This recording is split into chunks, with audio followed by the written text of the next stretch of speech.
It's the Benjamin Dixon Show. Your mission, should you choose to accept it, is not merely peace in our time, but peace in all time. I have no fear whatsoever of anybody or anything. Did you think no one was watching? Injustice anywhere is a threat to justice everywhere. your mission. To boldly go where no man has gone before. To reclaim the American dream. To be given the rights of human beings to be afforded equal rights and equal opportunities. Any means necessary. It's the Benjamin Dixon Show. If you're hearing his voice, you're hearing the voice of reason. You've certainly come to the right place. Welcome, ladies and gentlemen, to a Monday episode of the Benjamin Dixon Show. I am your host, Benjamin Dixon. It is August 31st, the last day of August 2015. The year has definitely gone by very quickly as we get ready to go into September. Looking forward to Labor Day, et cetera, et cetera. I want to thank you for joining us this morning. Those of you joining us live on YouTube, welcome aboard. Those of you who are watching or listening, rather, over our internet radio broadcast, thank you for listening and all of the support. A lot of things going on. As usual, right? There's not a day that something doesn't happen that we need to pay attention to. But I want to talk about some things breaking in the political world. Bernie Sanders is closing the gap on Hillary Clinton in Iowa. And that's we'll unpack that a little bit. Actually, we're going to unpack that a lot, actually, because I want to look at some of the polling data and see some of the trends. Good and bad, but we'll definitely unpack that. I didn't put this in the headline for today, but I do want to talk about Katrina 10 years later. Very significant. I was living in the South at that time, and my family was living in Jackson, Mississippi, where a lot of the refugees went.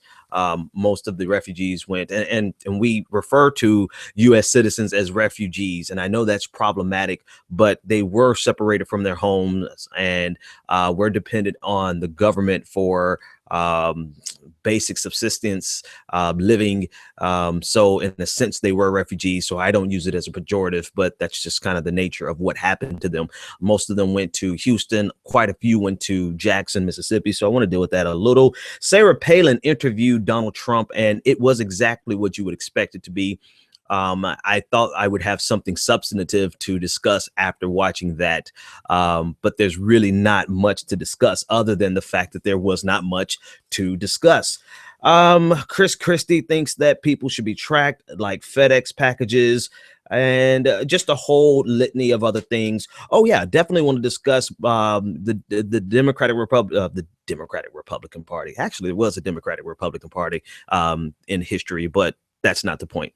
The DNC, the Democratic Party, has passed a resolution supporting Black Lives Matter. That's the phrase I was looking for. All right.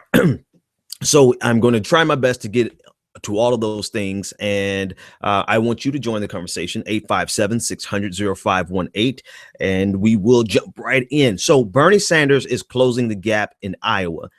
And that is important for a number of reasons. One, because Iowa is the first primary that's going to take place. And I'm not sure if they have a primary or a caucus. So if I'm saying it wrong, it's just because I don't have I can't remember at this moment. I think it may be a caucus, to be honest with you. But the polling out of Iowa, the DM Register polling shows that Bernie Sanders has closed within 7 points of Hillary Clinton. And that's exciting news for anyone who is either a Bernie Sanders supporter or just against Hillary Clinton. That's a very large group of people, believe it or not. But the polling, when I went to actually look at the polling, and I'm going to show it to you, it's not as good as a lot of the campaign, a lot of the news outlets are showing it. The actual average, the Real Clear Politics average, puts the gap at about 48. Hang on, let me switch screens right here, ladies and gentlemen, so I can show you more precisely. If you look at the most recent polling data, they have it at 48% for Hillary Clinton, 48.3% for Hillary Clinton, and 26.5% for Bernie Sanders. Clearly, if you are looking at this online, you can see that there's a, I have to get ad block on this computer. I have ad block on my other computer. but I don't have it on this computer. But anyway, I digress. If you look at it, there's clearly a trend. Bernie Sanders coming out of nowhere. If you look back in March, he was underneath 10%. And now even the Real Clear average has him over 26%, closing in on Hillary Clinton. The DM Register poll is the one that shows him closing. Let me get up there so we can see it. Hillary has 37% and Bernie Sanders has 30%. And you can see that here if you're watching online. So the DM Register has Clinton as 37, Sanders at 30. The bottom line is Bernie Sanders is closing the gap on Hillary Clinton in Iowa. Iowa is important because Iowa is the first state to go in the primary season. And from Iowa, there can be a brand new momentum that can really change the entire paradigm of the presidential election. So even if Bernie Sanders comes in a close second to Hillary Clinton, the narrative will not be Hillary Clinton takes Iowa. The narrative will be Bernie Sanders incredibly close to beating Hillary Clinton. And from that narrative, you will get a brand new media cycle. Help you to understand this. The reason Donald Trump is doing so well is because he is a media whore, and he does everything calculated to get the media attention necessary to keep his name in front of the American people. Now, the sad reality is the American people are simply, we are driven by the media. The media places a narrative out there, and while there may be some of us who can delineate between false narratives and true narratives and agendas, and we can look underneath the intentions of a news broadcast, there are some of us that can do that. The majority of the Americans can't, or they can, but they just don't. And so when you have Donald Trump in the media all day long, every single day on every single channel, that is going to help him because it looks as though it gives the appearance of success, and success breeds success. Well, Iowa presents the same opportunity for Bernie Sanders in this race against Hillary Clinton. If Bernie Sanders comes in even a close second to Hillary Clinton, now if he beats Hillary Clinton in Iowa, then I can't say it's lights out for the entire primary season. That would be irresponsible to say that, and just untrue. You know, he still has an uphill battle even if he beats Hillary Clinton in Iowa. However, the news cycle will give him a momentum that will help push him through the subsequent primaries, New Hampshire and South Carolina. So it's good news coming out of for anyone who supports Bernie Sanders and anyone who just opposes Hillary Clinton. And even I guess if you want to spin it for Hillary Clinton people think that it's good news. She did an interview, I believe, over the weekend last week stating that she's looking forward to a competitive fight. So everyone is spinning this as good news for their campaign. But clearly, if you look at the trend, and those of you listening on Spreaker, you should come over to YouTube and take a look at the video and the chart, and you can see the clear trend that Hillary Clinton is coming down in the polls, and as Bernie Sanders is clearly catching up with her and closing the gap tremendously slow. And the reason for that, quite honestly, is the fact that Bernie Sanders is one of the few candidates, actually the candidate, who is talking about what the majority of America wants to talk about. And even if they don't know they want to talk about it, once he begins speaking about it, then they really start to hear him. I don't care what anyone says. The conversation on economic, I don't want to say immorality because I don't want to cast it in terms of moral good and evil, but the economic disparity. In terms of economic disparity, everyone knows at an intuitive level, whether they can communicate it, whether they can say it clearly, they know intuitively that there's something wrong economically in the United States of America. Now, this is demonstrated statistically. It's demonstrated that over the past 30 years, all of the gains in wealth in the United States, all of them, except for a measly 5%, the 95% of the gains in economic wealth in the United States over the last 35 years, has gone directly to the top 1%. directly. Now, most people may not know that stat, but they do realize that there's just something wrong. They're not making money. They are working harder than ever. They are more efficient than ever. They are doing everything right. They're going to college. They're going to do internships. They're getting a job, and their jobs are just not paying as much as they would pay relative compared to 35 years ago. Whereas it seems to be that the top one, not even just the top 1%. I mean, it's just wealth is amassing at the top while the rest of us are here to scrape at the bottom. For some quarters of, and think of it this way, if I can wax, not philosophically, I'm just going to make an allusion to some literary work. I should have just said it instead of prepping it, right? Whatever. Think of it this way. For some Americans, this is absolutely the best of times. This is absolutely the time where they're getting paid unbelievable amounts. Their wealth is growing at an unbelievable pace. Of course, they don't want the system to change. They want everything to stay the same because they are just doing better than they ever could imagine. Now, for the greater part of America, it is the exact opposite. It is the worst of times, where we are working 40, 50, 60 hours a week and we can barely keep our lights on. There are quite a few Americans who are not just in poverty, but they're the working poor. And then there's the middle class poor. I don't care what anybody says. You know, if you have a decent apartment, you know, we're not even talking about home ownership anymore. You know, there's so many of us who are locked out of the home ownership process. But if you even have a decent apartment with a decent standard of living, that standard of living costs you almost your entire paycheck. And so the fact that Bernie Sanders is talking about these things, that's why he's resonating. That's why people are listening. That's why you see him closing the gap. Because if Hillary Clinton represents the status quo, which she does, and the Republican Party represents how we can go even further in the direction of income inequality, Bernie Sanders is the only one talking about how we reverse those trends.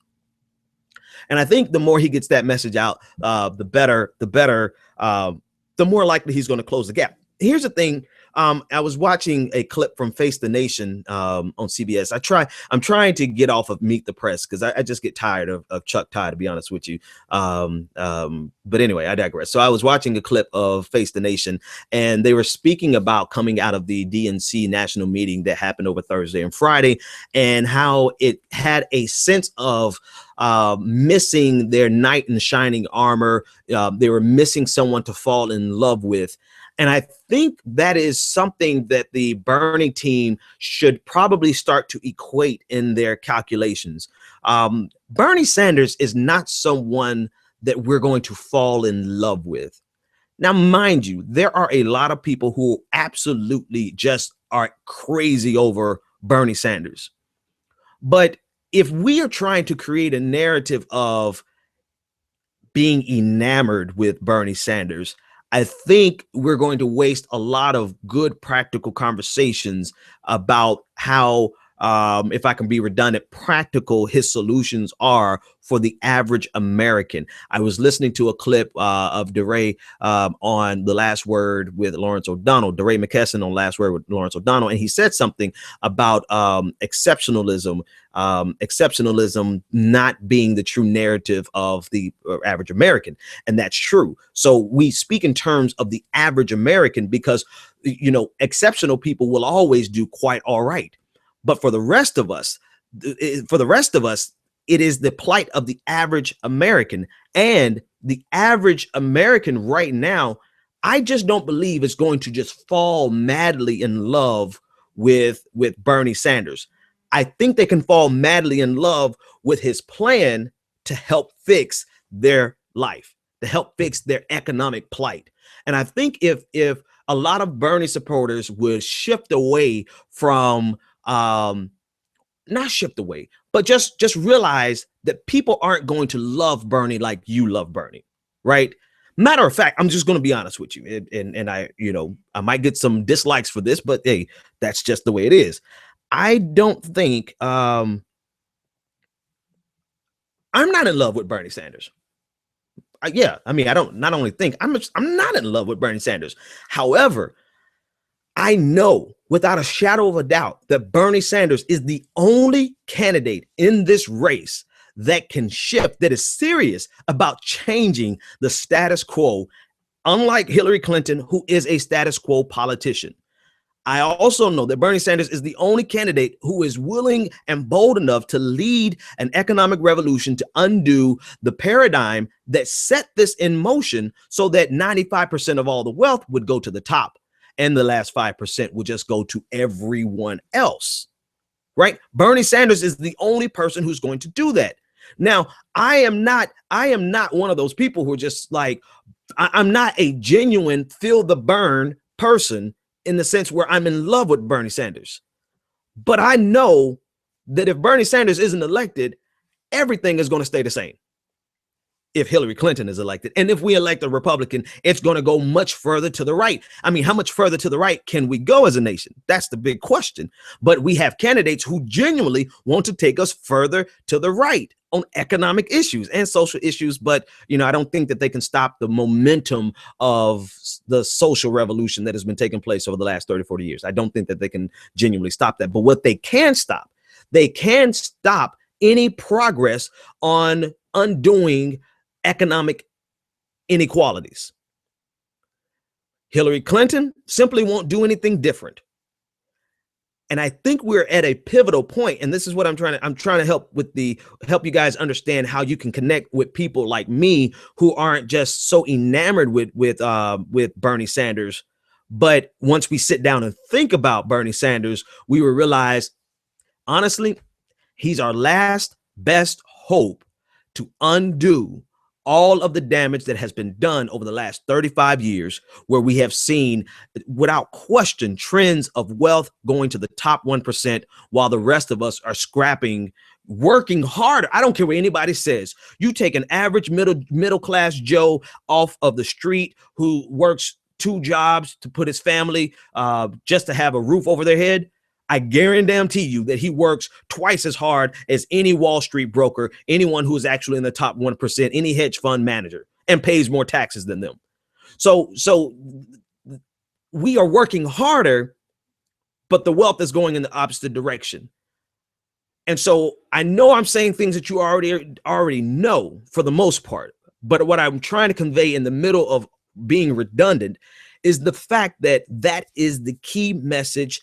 Don't worry about people liking Bernie. Don't worry about people loving Bernie. Don't get mad when people aren't as excited about Bernie as you are. Don't get mad when people reject Bernie.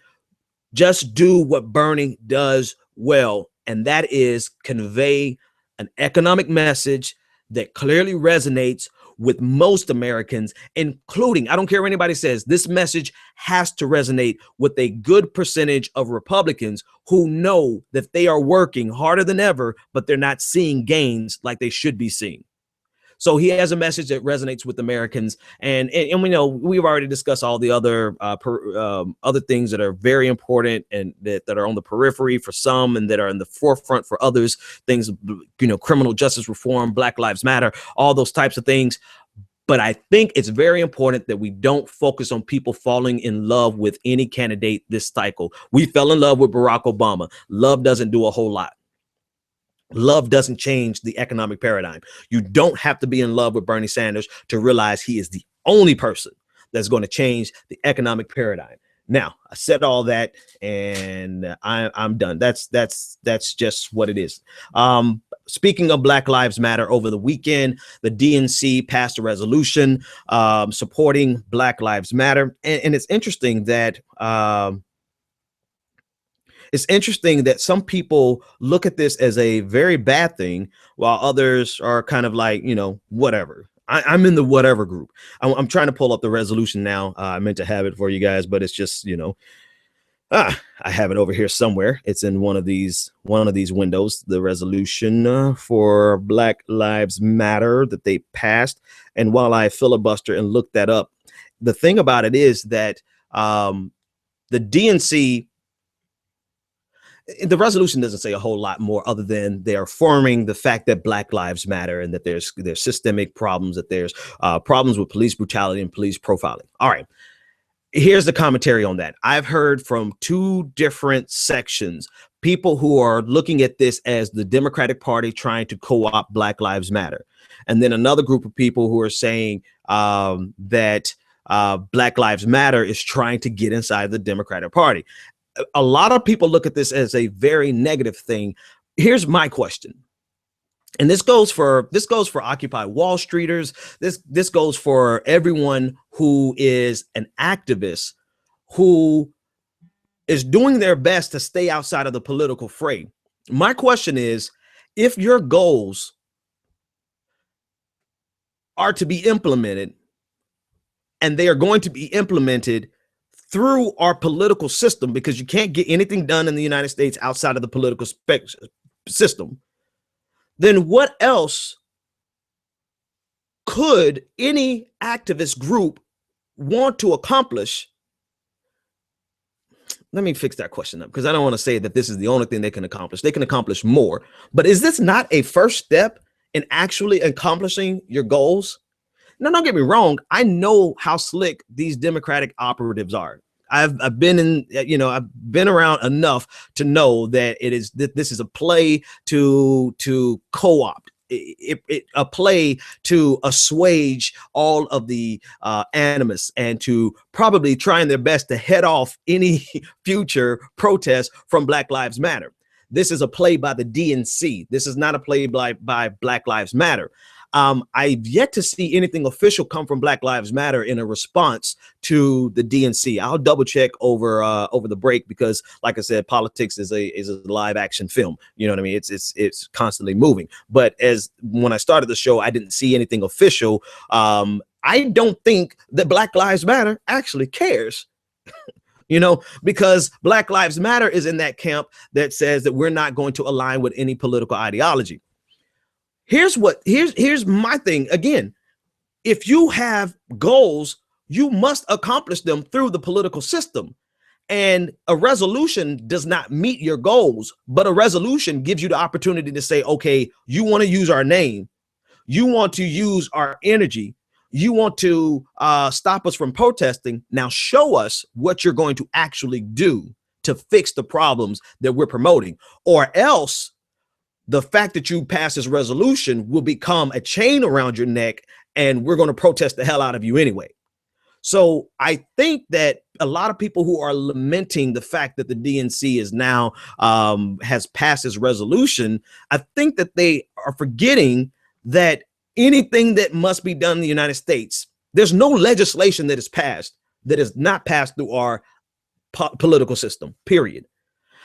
And so for people who are saying that, no, they're being co-opted or they should stay out of the politics, what is their purpose?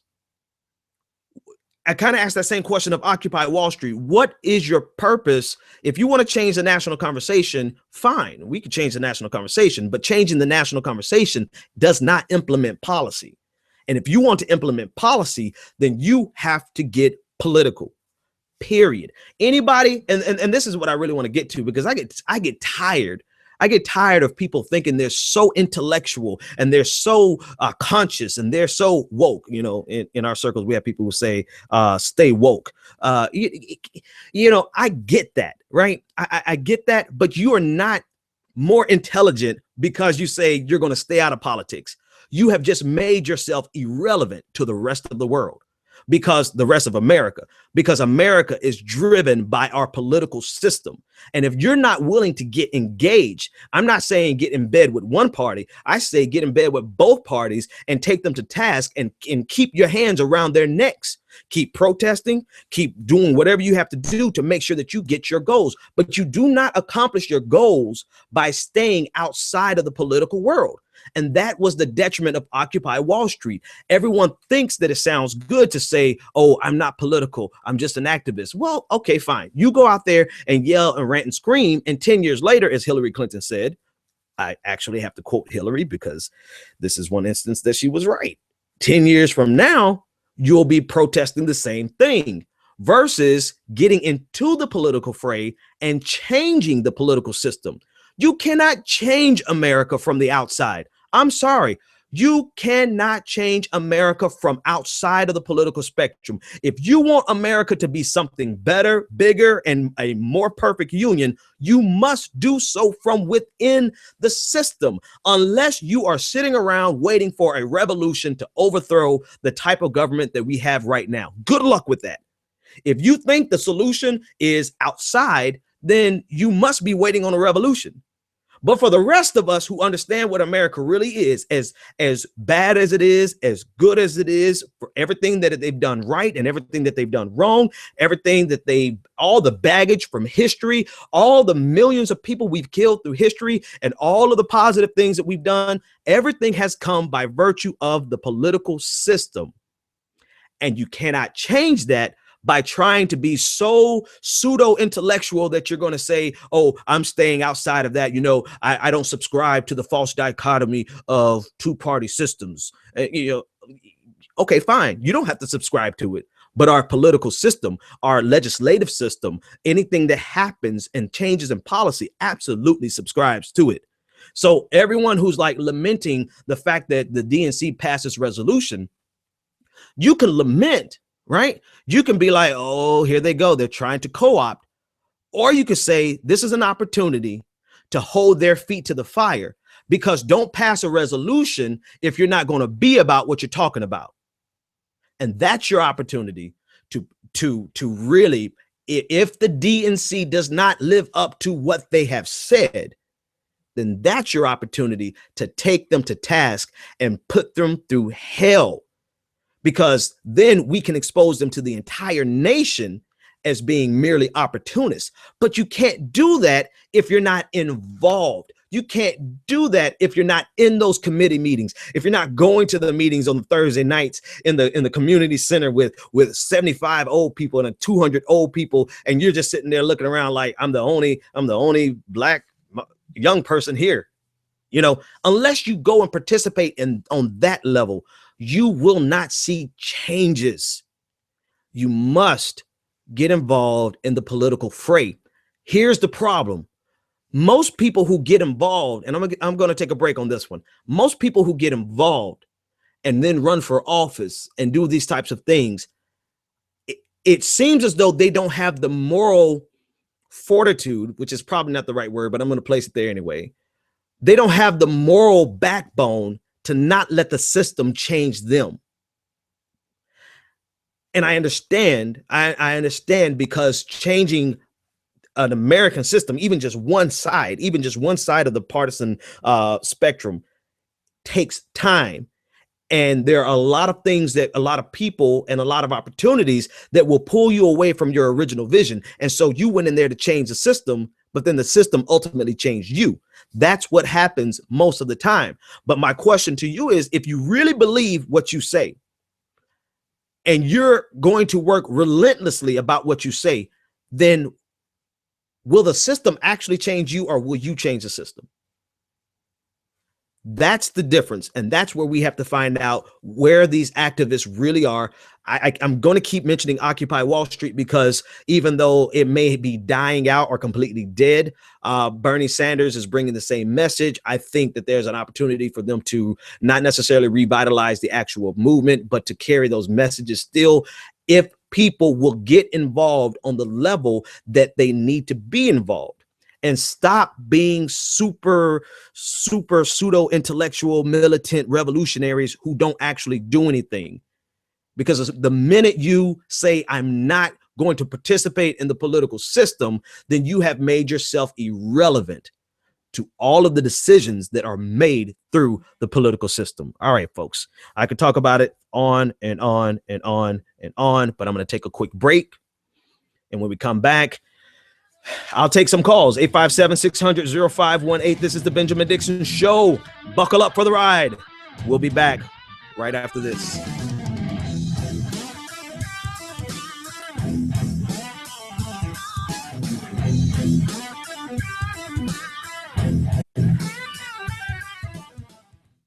When you're ready to lose weight, why count, track, and worry over every meal? Jenny Craig makes it simple. Just walk into a neighborhood Jenny Craig center or give us a call. You'll meet your dedicated personal consultant who helps you reach your goals. Together, you'll pick out delicious Jenny Craig foods that you'll love and design a menu that fits your life. And the best part is that you can get started losing weight right away. Don't wait any longer to take advantage of our best offer ever. Call 1-800-JENNY20 or visit jennycraig.com. This is the sound of salmonella gyrating on your undercooked chicken. And it looks like Mom might be taking it out a little early. Don't let salmonella get funky with your chicken. On average, 1 in 6 Americans will get a foodborne illness this year. So use a thermometer to cook each type of meat to the right temperature. Keep your family safe at foodsafety.gov. Brought to you by the USDA, HHS, and the Ad Council. On the next episode of Recipes for Disaster. I'm making beef sliders for my friend Sandy. Nana taught me to always pull meat off the grill early so it's extra juicy. Use a food thermometer to ensure ground beef is 160 degrees, or you could make people really sick. Sandy didn't think twice about the slider she ate until yoga class, when a nasty case of food poisoning turned her downward-facing dog into upward-moving lunch. Watch Recipes for Disaster at foodsafety.gov and learn the steps Maria unwittingly leaves out. Brought to you by the USDA, HHS, and the Ad Council.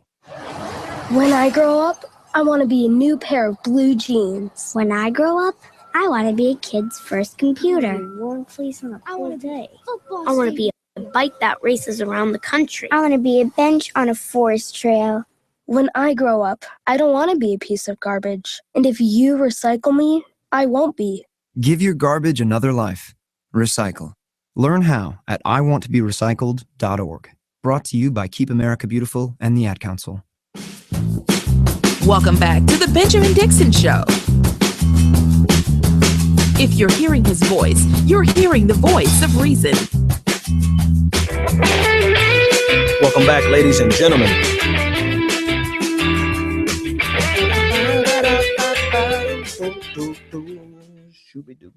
I could talk all day about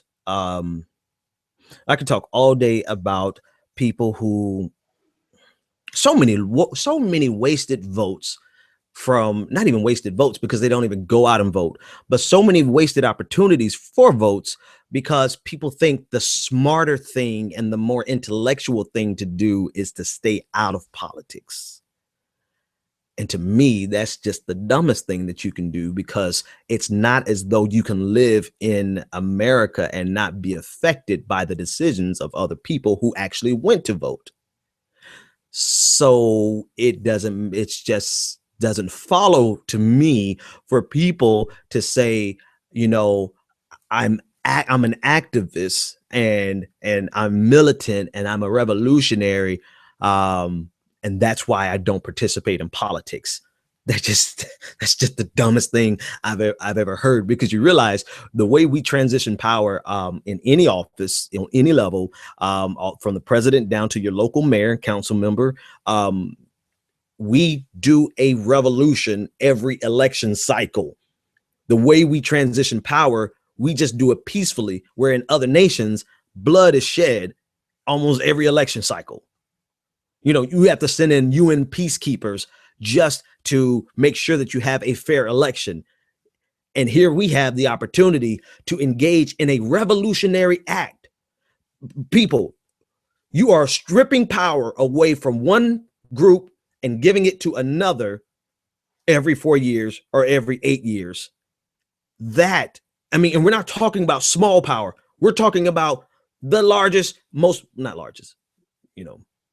the most powerful nation in the world. Do you realize how much blood would be shed for nations transitioning with half the GDP that we have, half the military forces that we have? And yet these revolutionaries are running around saying, you know, fight the power. And then you have even the Occupy Wall Street version, fight the power. You have both versions. And those people are saying, we're not going to get involved politically. So you take your number one weapon for revolution that they actually cannot stop, because I don't care how much propaganda they spend. I don't care how much they try to make it difficult for you to vote. Unless they are at the polls blocking you, which would be illegal, they cannot stop your vote. So the one most effective tool that you have at your disposal, some of the most active people simply lay it down because they say they want to stay above the political fray. DAF. Google it. All right, moving on. Friday night, I took my Friday night and watched an interview by Sarah Palin on One America News. I didn't know that was actually a real news network. I thought it was a YouTube channel, but apparently they're carried by cable news.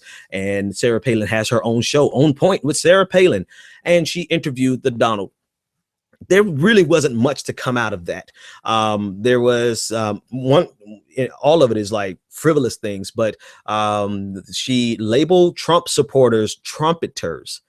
Okay, all right. I'm not even saying anything else about that.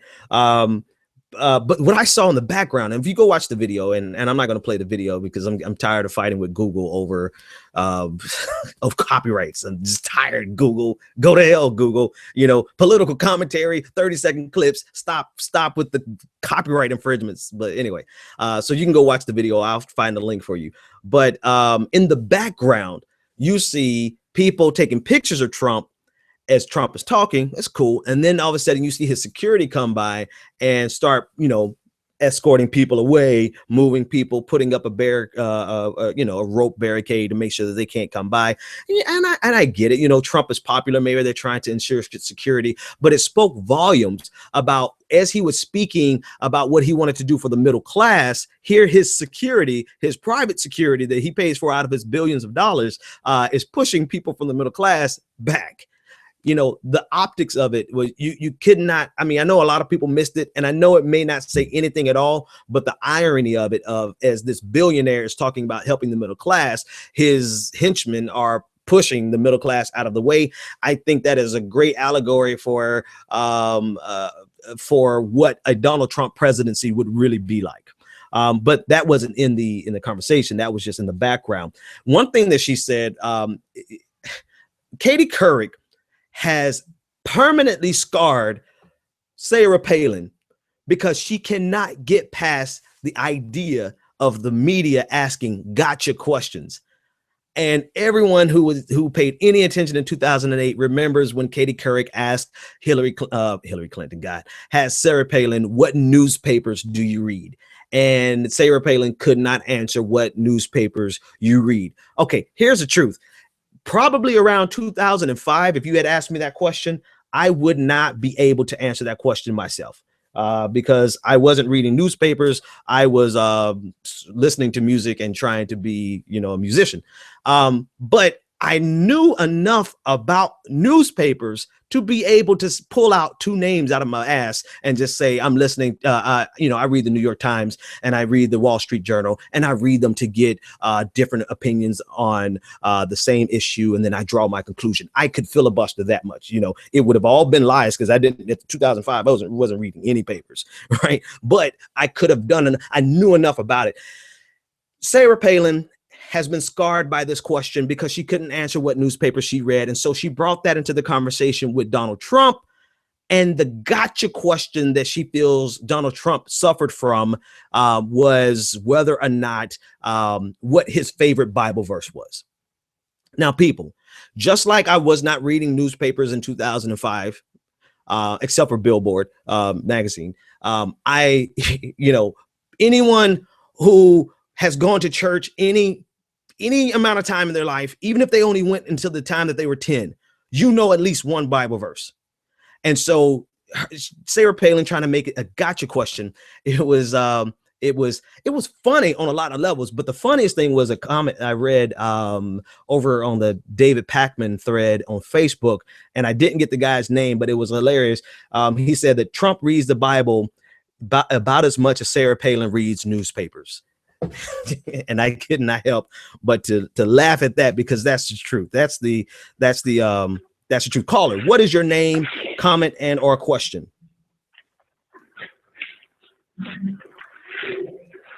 Are you a caller? I have you live. I hear you there. Can you hear me? All right. I guess you can't hear me, but we can hear you. So unless you're listening over the radio, I will come back to you. You can join the conversation, 857-600-0518. So gotcha questions would be like, what's your opinion of hell, I can't even think of a question that would just completely throw me off guard, or if they ask me a question about what's your opinion on the marginal tax rate change over the last 30 years, okay, you got me.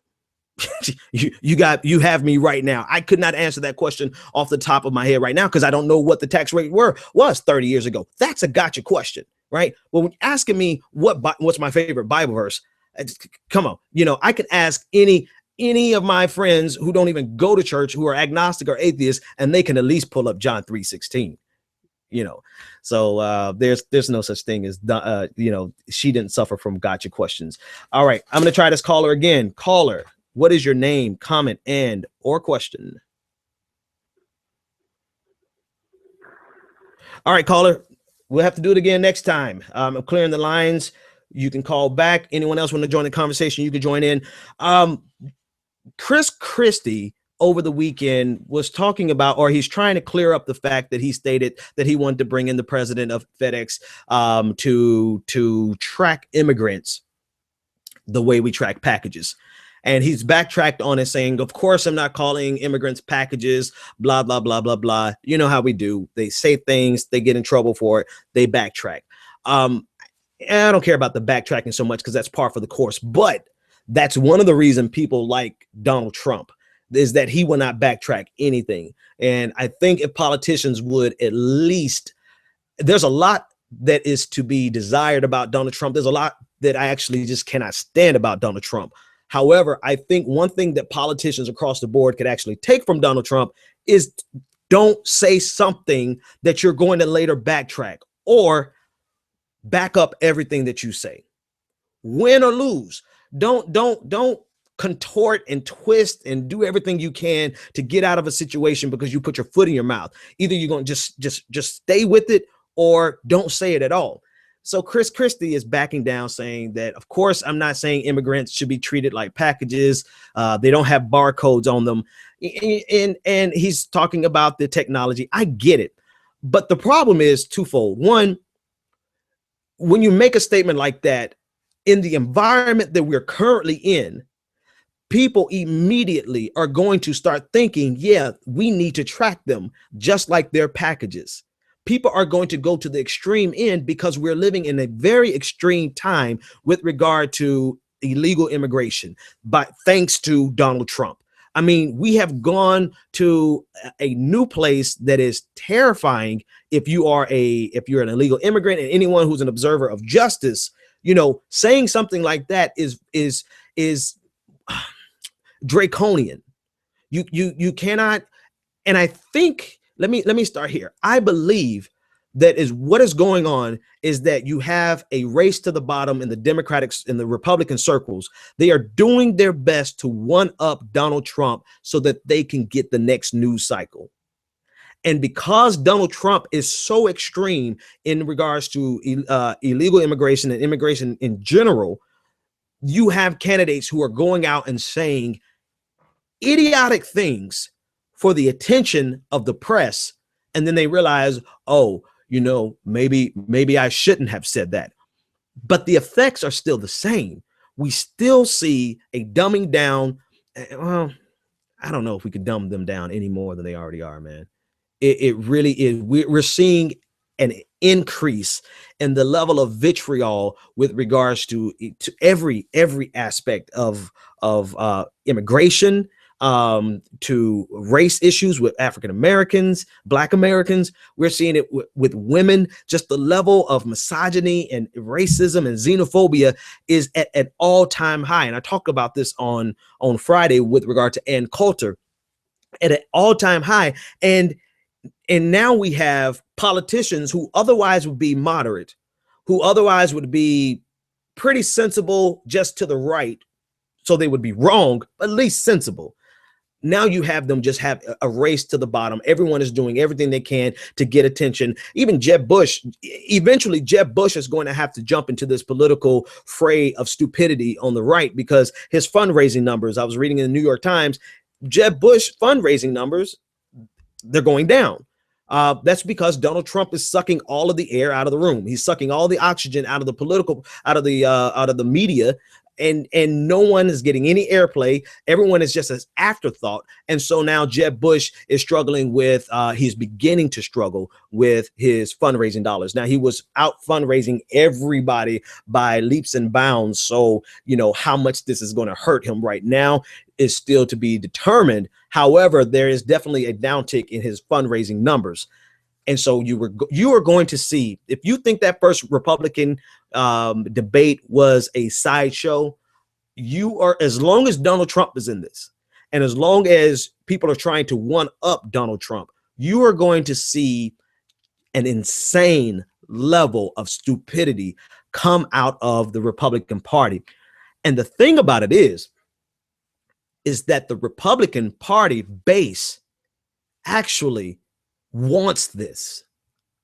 They don't consider it stupidity. They don't consider it any, they want it exactly the way it is, which is why you see Fox News is now at war with the very people that they created, or that they allowed to come out of the dark shadows in the corners, the outright bigots, the outright homophobes, the people who don't care if you call them a chauvinist pig because they accept the fact that they are chauvinist pigs. You know, those type of people have come out of the shadows with Donald Trump, which is how you get people at Donald Trump rallies shouting white power, right? They have found a home, a public home with Donald Trump. And because Fox News is a wholly owned subsidiary, figuratively speaking, of the Republican Party, they are doing all they can to keep the crazies at bay. But you, Fox News, you created that monster. You have been feeding that troll for the last 15 years. And now you have a candidate who is actually more media savvy than your entire team. There's no one at Fox News who understands how they can stop Donald Trump. But they can't stop Donald Trump now because Donald Trump has gone in and picked up all of the bigots, all of the crazies, and not everybody who is conservative is crazy, just quite a few of them. Not everyone who is in the Republican Party is a bigot or a homophobe or a racist, but there are a lot of them. And Donald Trump has swooped in and picked up all of them. So now Fox News has a problem. How are they going to carry the line of the Republican National Committee, the GOP, when the GOP wants to get rid of Trump?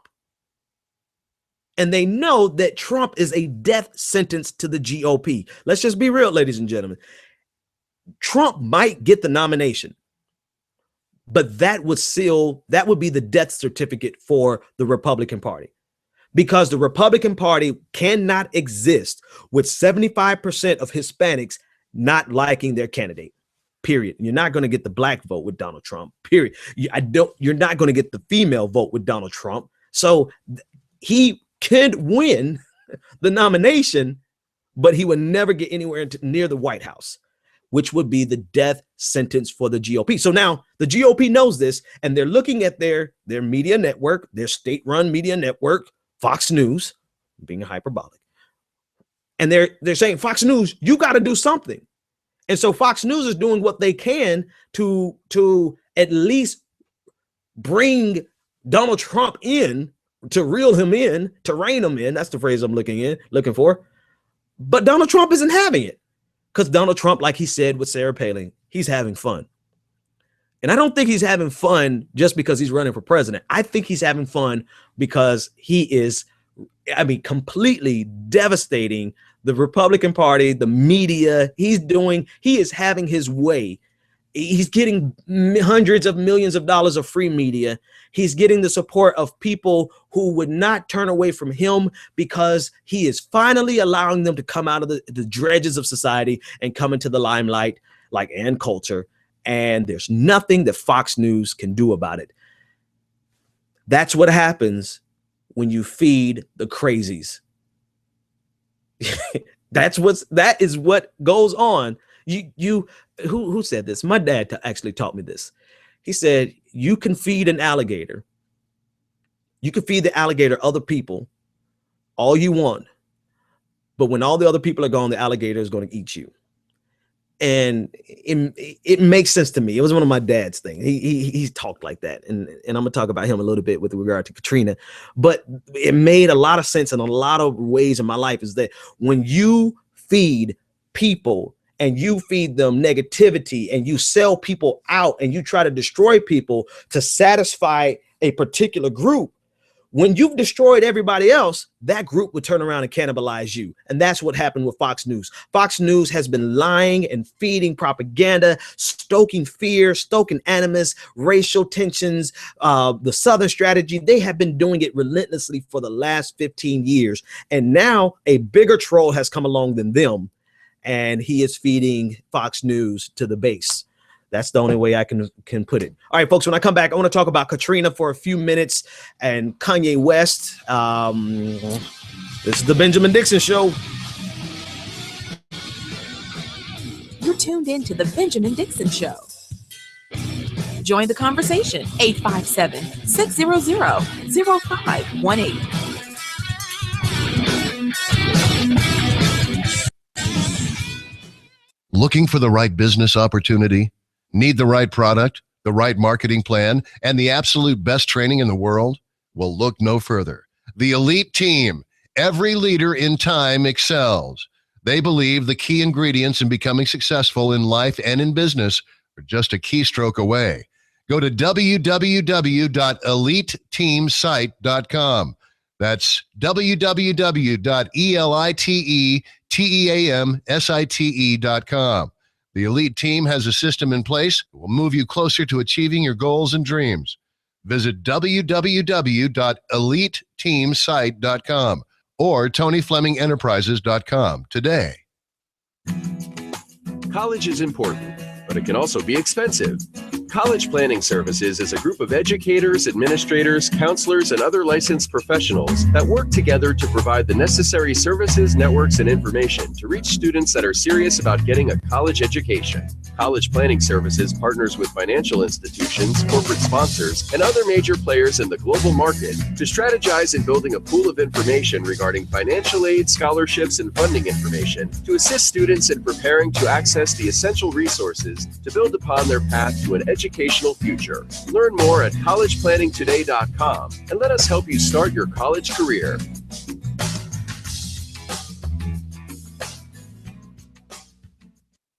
Do you want to take your business to the next level? Ultimate Business Solutions provides the support you need to increase your customer base and sell more products and services online. Specializing in graphic arts, web development, and internet marketing, Ultimate Business Solutions creates the face of your business. If you're looking for a custom logo, dynamic website, or popping marketing material, call Ultimate Business Solutions today at 404-704-2197 or visit www.ultimatebizsolutions.com. Ultimate Business Solutions. Let us create your future. Do you have tax issues, owe back taxes, or need tax relief? Contact L&B Tax Service today. L&B offers you over 15 years of expertise and first-class tax service for individuals, professionals, and business owners. With nationwide service, you can easily find a location near you. Contact one of our tax professionals through our website, lbtaxservice.com. That's www.lbtaxservice.com. L&B Tax Service Incorporated. Tax professionals that you can trust. You've tuned in to the Benjamin Dixon Show. All right. Welcome back, ladies and gentlemen. All right. So a couple of things. I want you to go over to facebook.com/The Benjamin Dixon Show. Click on the Contact Us tab, and I want you to register for a chance to win my book, God is Not a Republican. And there's a lot of ways that you can support the show, reading our content, all that stuff I'll go over at the end of the show. I want you to, everyone who's listening, I want you to go, you know what? Never mind. I'll say that at the end. Actually, caller, what is your name, comment, and or question? You're live on the air. Hi. This is Jackie. I'm from Minnesota. I just wanted to say I'm pretty thrilled that I I'm finally up when the show is actually live here. I appreciate that. I've been a fan for a little while, about a month. Welcome aboard. Glad to have you. Yeah, glad to finally be on the air with you guys. I appreciate it. So what's on your mind? I was just thinking about the Republican thing about Trump. Yeah, that pretty much would be the death of the Republican Party if he actually gets in. I mean, if you think about it, think about the fact that, I mean, who will he perform well with? I mean, it won't be minorities, Hispanics or blacks or any maybe one or two, but Hispanics and blacks, forget about it. Women, I doubt very seriously he performs any meaningful way in with regard to women. I mean, just across the board, every demographic that is growing in the nation, he is going to lose on. So how can the Republican Party actually exist if he gets away? Yeah, so how could the Republican Party actually continue to exist if Donald Trump gets this nomination? Because I mean, he's ruthless and relentless. He's not going to back down on anything that he says, which is a virtue and a vice. At some point you have to realize, to just shut up, because I know me. I will make a correction if I've said something wrong. But if I say something, I'm not going to back away from it just because people are offended by it, which is why I take my time and think about every word before it comes out of my mouth. I do my best to never have to say something that people that I would ever have to apologize for, because I'm a stubborn ass. It's not just because I'm a good dude. It's because I'm stubborn and I will drill down and hunker down and refuse. Donald Trump is missing that last element. I appreciate the fact that he won't back down from anything, but that just means you have to be that much more fastidious with your words. And Donald Trump is not. I really appreciate your call, and thank you for getting up that early in the morning to listen to the show, because it is early. I think you said Iowa. I think I may have missed it, but thanks for the call, folks. We're running out of time. I want to talk about Katrina for a couple of seconds. And because, like I said, I grew up in the South, as you can tell, I'm sure you hear the accent. My parents lived in Mississippi and Jackson at the time of Katrina, and my dad died shortly after Katrina. And one of the last things he was doing was helping people from New Orleans get shelter and places to live and get set up in Jackson, Mississippi, where some of the refugees went. Katrina was I think it was a turning point in our nation, because it highlighted, it exposed the continued systemic injustices that occur to minorities and people who are poor, who overwhelmingly are people of color. And we saw with the images from the Superdome, we saw people laying out on the street. And I was having a debate with one of another student in the program I'm in, the doctoral program that I'm in, and we were debating about, which was it? Was it an economic decision, or was it a race decision to let the levees break when they could have relieved pressure in other areas? Right? They could have relieved pressures in areas that would have flooded more affluent neighborhoods. But and he was making it sounded like a good argument that if the more affluent neighborhoods, you would lose $10 billion in damages, and in the poor neighborhoods you'll lose $1 billion in damages. then it becomes an economic decision, and it becomes the right decision to flood the poor neighborhood. And I'm trying to help people to understand that at this juncture, and this goes directly in terms of what Bernie Sanders is talking about and Black Lives Matter, in terms of that type of decision, it is both an economic and a race decision. Because when you have an overwhelming population that is concentrated in the poor neighborhoods, and you make the decision to, or you don't do what you, there's a lot of debates on exactly what happened. So whatever, when you make the decision to not relieve pressure in other portions at the expense of the most poor community, you're also making that decision for the Black community, because so many African Americans are concentrated in these poor neighborhoods. And so when we look at Katrina, you cannot look at it outside of two dimensions, two factors, two variables. Those variables are poverty and race. And why is it that African Americans are overwhelmingly, disproportionately concentrated in poor communities? And you cannot talk about the race component without talking about the economic component, which is why I pound the drums all the time, not only for Black Lives Matter, but I pound the drums for Bernie Sanders, because it is both and. Katrina was a cluster F of racial problems that were also economic problems. And we saw that the poorest people got hurt the most in Katrina, which were the Black people got hurt the most. Yeah, there were some other people in there. There were some poor white people who got hurt. But overwhelmingly, when you look at the Superdome and you look at the Astrodome, it is a flood of a sea of Black people who were washed out in the Ninth Ward, the lower Ninth Ward of New Orleans. That's because you cannot separate race from economics when the position of a lot of people of color is because of their economic position. And when they make decisions that are economic, you can't just have this bland rose-colored glasses that says, well, this was just an economic decision. And I'm not even talking about Katrina anymore. I'm talking about everything. You cannot make a decision to say, well, this is just economic, or you can't look at racial profiling and say, well, this is just best policing practices, when it absolutely affects disproportionately so people of color. So when I look back at Katrina and I hear Kanye West say what he said on the telethon, which was one of the funniest moments and most sobering moments in TV, when he said George Bush doesn't care about Black people.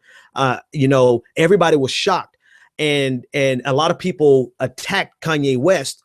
But Kanye West, I don't believe Kanye West either had the wherewithal or the time to say what I just said, that what happened may have been the best economic decision for a city, but that economic decision was disproportionately felt by people of color. And you cannot separate the two. And when I say economic decision, you can go and When the Levees Broke, go watch When the Levees Broke, look at the decisions that were made, look at the different times that things that could have, it was going to happen. It was going to be a disaster, but it did not have to all be concentrated in one area, and it hit the poorest area, and which was the Black area. And so when Kanye West says George Bush doesn't care about white people, Black people, what he's really saying is that America doesn't care about the poorest among us, which happen to be overwhelmingly Black. We have to address this holistically. It is an economic fight. It is an economic fight that is felt as racism, that is felt as racial profiling, that is felt as poverty and housing discrimination. There's so many ways that economic exploitation and economic disparities, wealth disparity, is felt in the Black community. So I say all that to say this: we cannot separate the two when both of them are playing together, and they both affect all of us, and it both says something about all of us, of how we're going to treat the least of these among us. And as I say that in reference and alluding to a Bible verse, it's just amazing to me that the people who turn a blind eye most of the time are the people who would quote that verse in church on Sunday morning. Conservative Christians, Republicans, you get the idea, you get the gist. Folks, I'm out of time. I'm over time. Go to facebook.com/The Benjamin Dixon Show. Sign up for a chance to get your book. I want you to go and sign up for my blog. I'm revamping a whole lot of things. I'm going to revamp my little set here. I'm getting closer to the 1-year anniversary. Help me get to 5,000 subscribers. I think we said 10,000 by January, but I want to get to 5,000. Help me get to 5,000 subscribers on YouTube. Help me get to 5,000 subscribers on Spreaker. So make sure that you go over to Spreaker and you sign up. Folks on Spreaker, go to YouTube and sign up and subscribe. Help me get there. I'm going to keep fighting the fight because 1, I know what I'm talking about. 2, I feel what I'm talking about. And 3, I'm not afraid to talk about what needs to be talked about. Folks, you have a great day. And until that moment comes, when we, the Americans, are able to accept the fact that on that continent we are trying to forge a new identity for which we need each other, that I am not a ward of America. I am one of the people who built the country. Until this moment. That we are brothers. It's not a question of Jews or Christians or Muslims. We're all in the same boat. Which we need each other. Love is a condition so powerful. It may be that which holds the stars in the firmament. Until this moment. Love. Until this moment. Love. Until this moment. I come to you today to say that we can build a newer and better nation. I say we can do so, that we must do so, and that we will do so. You've tuned in to The Benjamin Dixon Show. Visit us online at www.thebenjamindixonshow.com.